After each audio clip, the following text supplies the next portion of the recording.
part of the reason it's useful to know what your traits are is because it can help you figure out how you should orient your life. Like, so for example, if you're high in extroversion, you know, you've got a proclivity towards sales, for example, and you're going to like occupations where you have a lot of opportunity for social interactions and social networking. You're not going to be happy if your job requires you to sit alone for extended periods of time and work in the absence of social interaction. You're going to be one of those annoying people then in one of those offices that instead of sitting alone in their office is going from doorway to doorway, engaging everyone in conversation, right? So, and you want to be in a position that capitalizes on your traits, because it's really difficult to work contrary to your traits. The other thing that's worth thinking about too, we're actually building a computer app for this, which has been about 80% done for a whole year.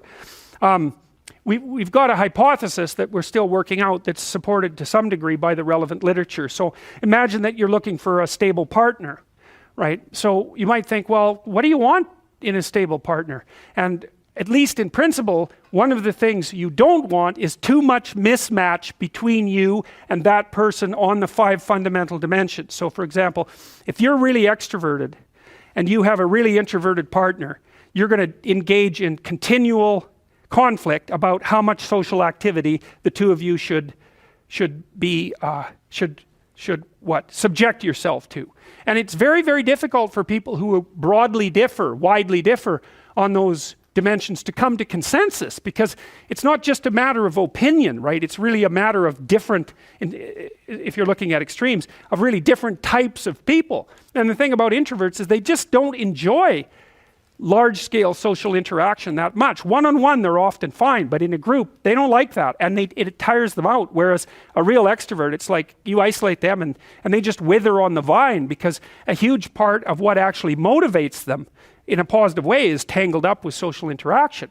And so if you're an agreeable person and you have a particularly disagreeable partner, you're also going to run into problems, because the agreeable person will say whatever you want whenever, and the disagreeable person will say, well, I'd like to know what the hell you want for a change, and be much more harsh and much more demanding in the situation. And the agreeable person is going to find the disagreeable person harsh and unpleasant, and the disagreeable person is going to find the agreeable person wishy-washy and unable to stand up for themselves. And again, that's actually one of the primary sources of tension between men and women, because women tend to be higher in agreeableness than men. It's about half a standard deviation, which is quite a large difference by psychological standards.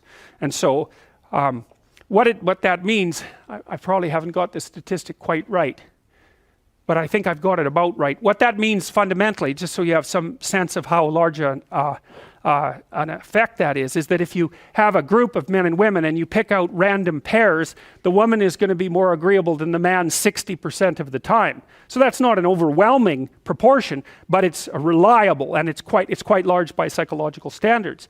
So there's the problem with agreeableness. With conscientiousness, well, if you're conscientious, you're industrious and orderly. And orderly people seem to be sensitive to disgust, which is something we'll talk about in detail later. We've had a hard time specifying exactly what makes industrious people industrious, because it's hard to come up with an animal model for that sort of thing, and there's no theoretical model. But our latest idea is that, it's not my idea, it's actually the idea of my graduate student, Christine Brophy, is that industrious people find it unpleasant and unsettling to not be doing something. So it isn't so much that industriousness makes them happy or fills them with positive emotion. That would be more extroversion, right? Because extroversion is the positive emotion dimension. It's that industrious people can't stand sitting around doing nothing. And this is speculation, but human beings are obviously always engaged in the exchange of labor, especially the reciprocal exchange of labor. And you can imagine that in a community where everyone knows everyone, the people who work hard are going to be pretty irritated on a fairly chronic basis with the people who are completely unproductive. And my suspicions are that plenty of people who were completely unproductive in the history of the evolution of our species were wiped out by people who were unhappy with their lack of productivity. And so I think, generally speaking, human beings have this sense of ethical obligation with regards to one another to share labor. And people who are conscientious really, really feel that. So they feel bad if they're not busily working on something that's productive all the time. And so the advantage to being with someone conscientious is, well, they're going to work like mad, but the disadvantage is they're going to work like mad. So, you know, if you're looking for a partner that you want to relax with or have fun with, or who isn't uptight, then a conscientious person is probably not a very good choice.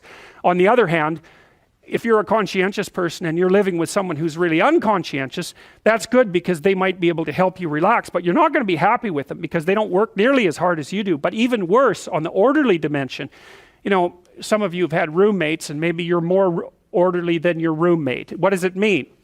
It means you're annoyed by mess before they are. And you don't have to be annoyed by mess much before your less orderly roommate for you to be the one that's always running around picking things up. And so actually one of the things that's emerged from the psychometric analysis is that women are slightly more orderly than men. And I suspect that has something to do with the, what would you call it, inequitable distribution of housework. Because even if imagine that your proclivity is to be triggered by disorder 25 seconds before your partner's. Well, you're going to end up, it doesn't take much difference for you to be the one that's always concerned about the mess first. So anyways, and so if you're a really orderly person and you live with a disorderly person, well, good luck getting along with them. They're going to regard you as like uptight and over concerned with details and unwilling to relax, that's for sure.